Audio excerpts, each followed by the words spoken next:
Gising na, Malulenyo!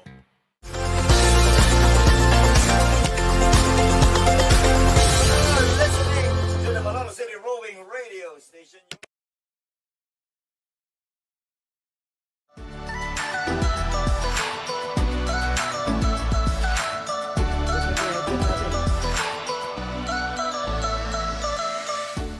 Ang mga guest po natin ay mga visual artists. But visual artists on a totally different level. Sila po ay nag-express ng kanilang art sa balat ng tao. Kaya nga po, hayaan niyo pong ipakilala nila ang kanilang mga sarili at magkukwentuhan tayo tungkol sa visual art na ito, ang ating tattoo. Good morning po sa inyo. Sino unang magpapakilala? Hello. Ayan. Ladies girl. Ako po si Christine Ople, Aha. taga Cebu. Ayun. Alright, next. Ako naman si Lambert Torres, taga Pansan ako. Panasahan. Okay, sir, ikaw. Yo. Ako nga pala si Art Flores, Aha. taga Balagtas, artist sa House of Needles. Ayun, House of Needles pa lang ba? Yeah. Okay. So sige, bago natin pag-usapan yung business, let's go to the art mismo. Nagsimula ako 1997. Okay. Ako ng fourth year high school. Fourth year high Fourth school. year high Okay. school. Tapos tinatatuan ko yung mga classmates ko. Aha. Tapos yun, sabay-sabay kami na-kick out nun. That time. Tapos, Oo. nung na-transfer ako sa ibang school, tinuloy ko pa rin yung fashion. Kasi, kumbaga, yung notebook ko puno na eh. Aha. So, tinry ko naman sa balat. okay. Tapos, tinry ko naman dun sa mga tricycle driver sa amin.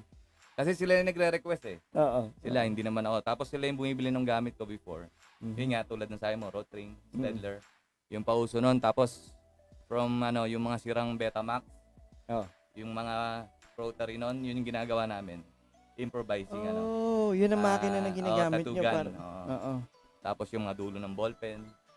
Hanggang sa makapag-tattoo na kami, start na ako doon. Ayun. Tapos, nakakabili na rin ng colored ink nun. Oo. Meron ding Stedler Rotring na iba-ibang kulay. Yes. Oh, Primary ganun. colors. Oo. Anong mga design naman ng sayo? Ang design namin nun, hanggang ngayon, na-adapt ko pa rin eh. Kaya, mas more on freehand ako eh. Oo. Kung ano yung nakikita namin dati sa mga, let's say, chichirya, Oo. yung mga design na mga fish, Oo. let's say, yung mga deep sea. Yung kinokopya namin yun. Oo. Tapos pag gusto ng client namin yung Chinese character, kinokopya namin yung Chinese character ng Ajinomoto.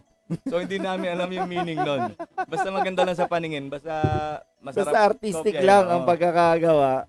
Minsan, kahit ano pa sinasabi kopya niyan. lang ng kopya eh. Pero pag binasa pala ng iba, Mm-mm. ayun, medyo nalilihis pala kami. Hanggang sa na tutunan namin, hanggang sa nag-research kami, nung araw, libro pa eh. Oo. Libro, kailangan may kamag-anak ka sa US or sa ibang Para maipadala bansa rito para yung makapag-request ka ng para ma-guide ka ng tama. May mga Oo, flashes, oo. ganun.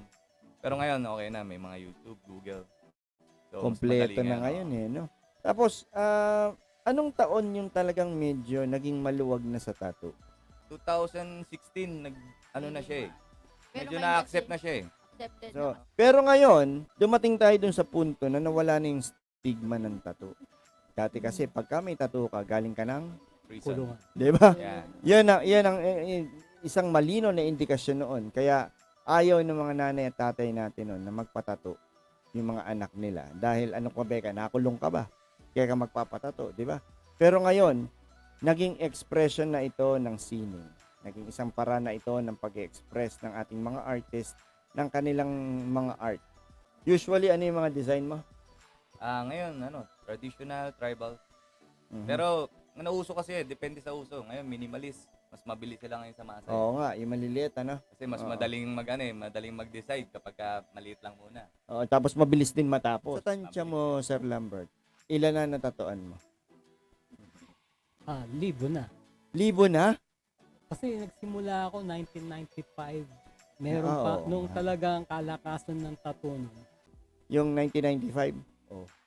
Kaya Hindi, talagang, ikaw, sa tansya mo, ilan na? Kung libo yung kanya, sa akin mga 999. Kailan ka ba Hindi, nag-start? nag-start ako 1997. 1997 That time naman. kasi, yung ano yun, sa underground scene, talagang kami, active na talagang tattoo noon. No, Kaya nga kami nag-aaral ng tattoo kasi nga nakikita na namin meron na. magbo-boom, ano? Kaso nga lang, sobrang yung discrimination medyo mabigat. Kaya yun yung inano namin. From 1995 to 2000, yun, nagtuloy-tuloy kami. Tapos dahan-dahan na nakilala sa masa, natanggap na lipunan, yun. Oo. Happy ka mo nga. So, yun, mga kaibigan, nakita nyo? They compete. Pero they compete very, anong tawag doon? Ethically. Kasi nga, kagaya nun, kung nakikita mo yung style ng ibang mga artist, pwede mong gayahin, pero hindi magagalit yung artist na pagkagayahan mo. Di ba? Ano yun eh. Kumbaga, Sa tattoo, tulungan. mas maluwag eh. oo, Tsaka doon mo oo. maramdaman yung respect talaga eh. Mm-mm. Kasi sa tattoo, parang kahit design niya, hindi mo ipaalam. Pag nakita niya, proud siya, hindi siya magagalit. Na Oo. ginawa niya yung design ko. Correct. Mas Tapos, malalim eh. so ngayon, nung nagtatattoo ka na, alin mas mahirap? Actually, mahirap naman talaga lahat sa umpisa. Mm. Kahit anong craft yan eh. Pero ibig ko sabihin, pagdating sa art kasi, yung tattoo or kung ano man yan, pag ine-enjoy mo, masarap gawin eh. Oo. Masarap siyang gawin. Kaya, So yung hirap, nagiging sarap. oo. Tulad ng sinabi ni Sir, na lalo pag may nagagandahan, mas lalo kang gaganahan. Oo. Ito, Kaya nga, totoo yun. Totoo yun. Kasi nga, nakikita mo na na-appreciate yung gawa. hindi ka pwede magkamali. Ganun ba? Hindi pwedeng burahin. Bago mo siya idot-dot, bago mo idot-dot, kailangan alam mo na yung gagawin mo. Kaya may studies muna before eh. Kaya pag-aaralan yung designs after ng schedule. Kaya pag nakasalang ka na, alam na namin yung gagawin namin. Yun. Ganun sa tattoo. Ganun pala. No? Nako. Ayan, so mga kaibigan, meron pa tayong dalawang kasama na Oh, dumating na. makikipagkwentuhan sa atin. Wag po kayong alis. At saglit po sa pagbabalik namin. Sila naman ang ating makakakwentuhan. Dito lang sa Roving Radio.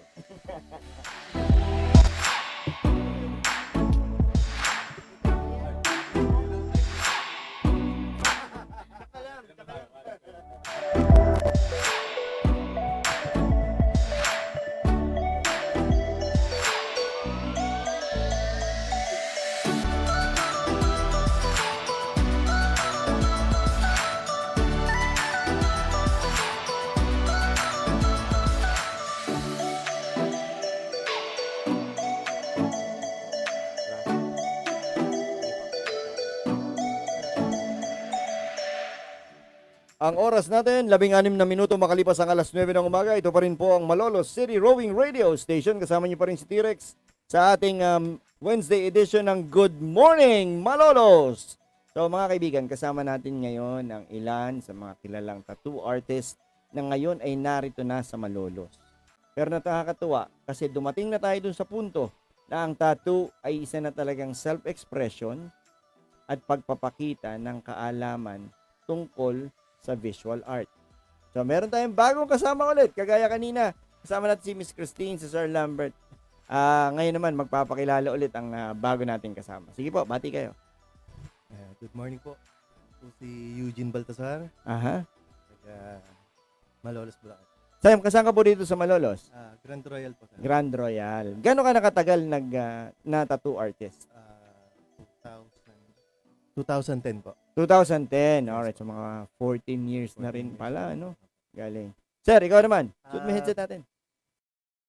Mike Mendoza. Okay. Mike, good morning. Pero yung iba tawag sa akin, Antrax. Ay. Taga Malolos lang din, San Juan. San Juan naman. Gano'n ka nakatagal nagtatattoo? Start ako 2006, Mhm. pero professionally 2008. Oh, okay. After 2 years, tsaka ka palang nagtatattoo talaga. So, ayun. Kagaya nung pinagkukwentuhan namin kanina, itong mga kasama natin, siguro uwido. Dahil matagal na nilang ginagawa. Pero bago nila nagagawa yan, dumaan din sila doon sa mga pagkakataon na walang laman yung isip mo. Di mo alam kung paano mo i-drawing. Di ba? Kaya kailangan may practice. Ano ba ang kailangang mga preparation? Preparation. Ito gusto ko maintindihan din ng iba. Ng mga nag-inquire. Mhm. Kasi from inquiries, nagtatrabaho na kami nun. Oo. Sa dami na nag-inquire sa amin araw-araw, inbox namin, sabog yan. Mhm. So doon pala nag-start na yung trabaho namin. Kapag sila nag-inquire sa amin, kailangan ipasa nila yung design. Mhm. pag-uusapan namin ngayon yung details. Mhm. And then pagka nagkasundo na sa lahat ng details, yung price naman. Okay. Pagdating ng price, schedule. Mhm. Pag may schedule na, kailangan pumunta sila sa studio. schedule na na araw. Hindi Aha. pwedeng late, hindi pwedeng last Ayun. minute biglang magka-cancel. Kasi Yeah. sobrang hassle nun. Maraming maapektuhan na ibang susunod na dapat naka-schedule that day. Mm-mm. So, after naman nun, pagdating naman sa physical, dapat ready yung pasyente natin. Kailangan kumpleto ng tulog, walang hangover, hindi lasing, hindi gutom. Kailangan prepared siya physically and mentally. Na handa talaga siya. Tapos, siyempre, importante din na alam natin na hindi siya minor. Oo, Yan ang bawal importante talaga. doon. No? Okay. So talagang physically and emotionally pala dapat naka-ready ka. Well prepared. Tingnan mo nga, sa mga kababayan, narinig niyo yun.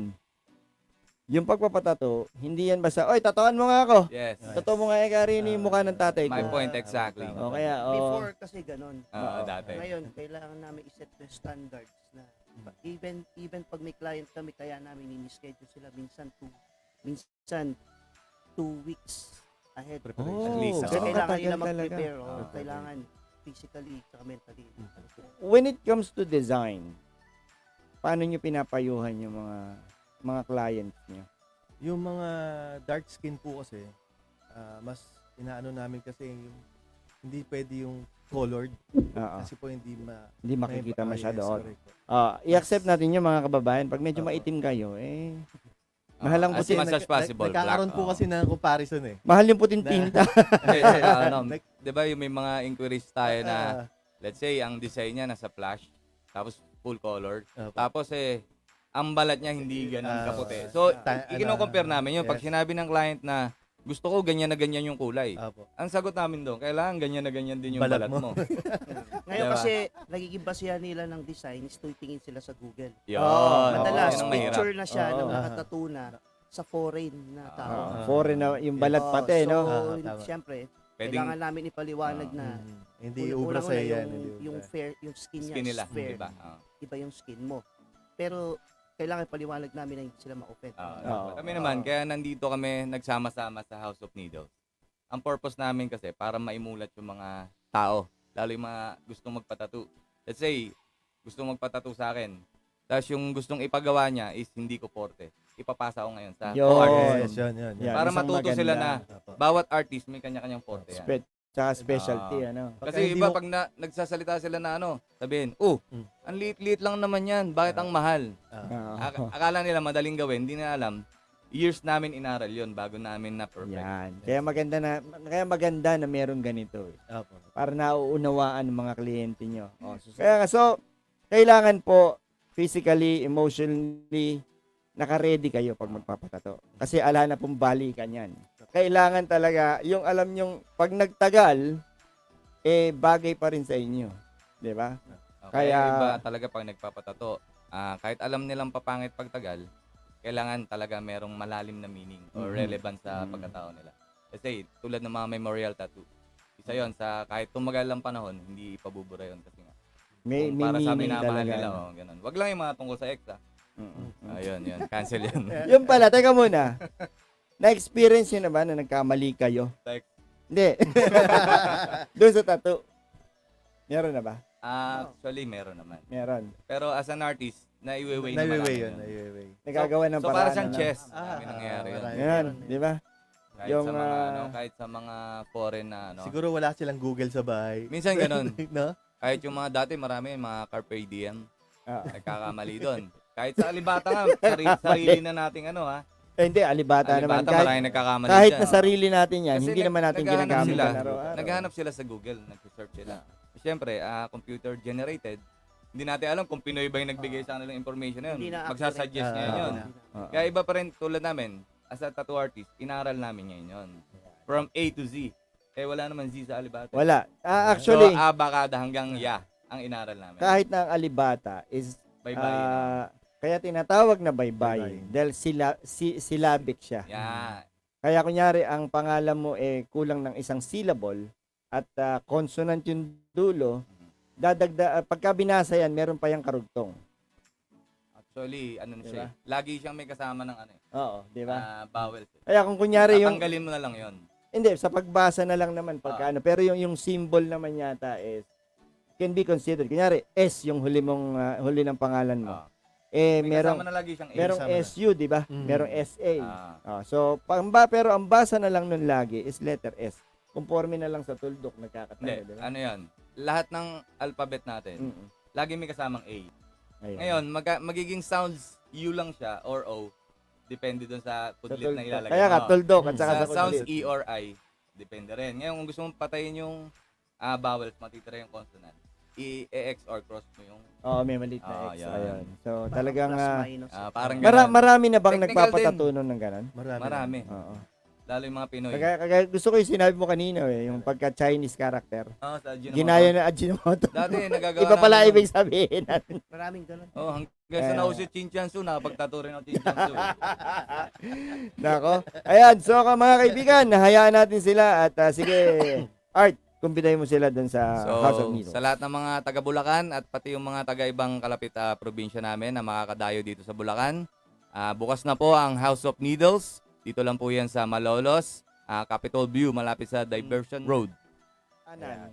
Ito yung nasa kaliwang building, yung bago. Yes. Katabi ni T. Katabi ng Katabi rib sa hospital. cage. Ribcage. Hindi. Katapat Tama, ng Crystal Motors. Katabi ng rib sa rap at ng, ano yung katabi natin? Okay, wait. Casitas. Nasa Ople Yan, pala. si Casitas, Ople, yung Ople, pinakamasarap Ople. na kainan doon. Huwag nyo lang Ayun. masyadong mahalan. Casitas, yo. Para naman. Paano man? Ayan, so nako mga kaibigan, yan po ang ating mga kasamang tattoo artist. Si Art, si Eugene, si Mike, si Lambert. Sir Lambert. Sir Lambert at saka si Christine. Sila po ang bumubuo ng House of Needles. So ngayon, meron tayong official na tattoo shop dito sa Malolos. Kaya doon sa mga interesado, go ahead and visit them. Makipagkwentuhan kayo sa kanila. Pag-usapan ninyo kung ano talagang pwede at bagay na tattoo para sa inyo. Yeah. So, that's all the time we have for today, ladies and gentlemen. Thank you very much for your support sa patuloy niyong pagtangkilik. At nawa po ay patuloy kayong tumunghay itong maghapon na ito. Pag may update tayo, we'll go back on air later on to give you the updates that we have para sa ating kasalukuyang weather. For now, kami po ay pasamantalang nagpapaalam at patuloy tayong nagpapasalamat sa ating butihing Mayor Christian Natividad, Vice Mayor Mix Bautista, ang ating City Administrator, Mr. Joel Eugenio, and of course, the Roving Radio Station made possible in collaboration with Mr. Romel Ramos. Ito po si T-Rex at Roving Radio, ang station ko.